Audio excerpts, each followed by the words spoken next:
Hello everyone, কেমন আছো? আশা করছি সবাই খুব ভালো আছো। দিনটা ছিল সানডে, তো আমাদের হুট করে প্ল্যান হয় যে আমরা মুভি দেখতে যাব। তো তারপরে উনি রেডি হয়ে চলে আসেন, আর যেহেতু আমার বাড়িতে ক্লাস চলছিল আজকে মেকআপের, তো সেক্ষেত্রে আমি ওদের ক্লাসটা তাড়াতাড়ি করিয়ে নেওয়ার পরেই আর কি আমরা বেরিয়ে পড়ি। তো বেরিয়ে অর্ধেক রাস্তায় বৃষ্টিটা আটকে গেছে, কিচ্ছু করার নেই, কিন্তু আমাদেরকে মুভি দেখতে যেতেই হবে, এটাই হচ্ছে আমাদের মেন কথা। তো তারপরে বৃষ্টিতে ভিজেও চলে গেছি।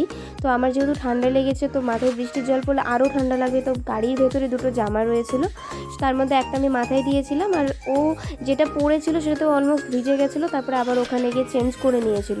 তারপরে এই যে তোমরা দেখতেই পাচ্ছ আমরা চলে এসেছিলাম। তারপরে ও টিকিট কেটে নেওয়ার পর তারপরে আমরা আবার হলের ভেতরে চলে আসি। তো তারপরে একটা ব্রেক টাইম আমরা পেয়ে গেছিলাম, তারপরে সেখানে আমরা খাওয়া দাওয়া করে নিয়েছিলাম কিছু। তো খাওয়া দাওয়া করার পর আবার ফাইনালি মুভিটা দেখতে শুরু করে দিই। তো তারপরে আমাদের আবার মুভি দেখা কমপ্লিট হয়ে যাওয়ার পর আমরা নিচে আসতে একটা দাদার সঙ্গে দেখা হয়েছিল। তো দাদা বললো চলো আমরা কফি খাই তাহলে। তো তারপরে দাদা কফি অর্ডার করলো, কফিটা অর্ডার করে তারপরে আমরা বসলাম, কফিটার জন্য ওয়েট করছি। এই যে সমীরদা, এই দাদার সঙ্গেই দেখা হয়েছিল। তো তারপরে এই যে আমিও বসে আছি, সবাই বসে আছে কফি খাওয়ার জন্য।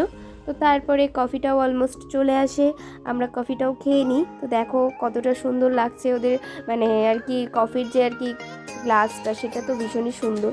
তারপরে আমাদের সদনে একটু কাজ ছিল, সদনের কাজ কমপ্লিট করে তারপরে আমরা বাড়ি চলে আসি। তো চলো আবার দেখা হবে নেক্সট কোনো ভিডিওতে। টাটা।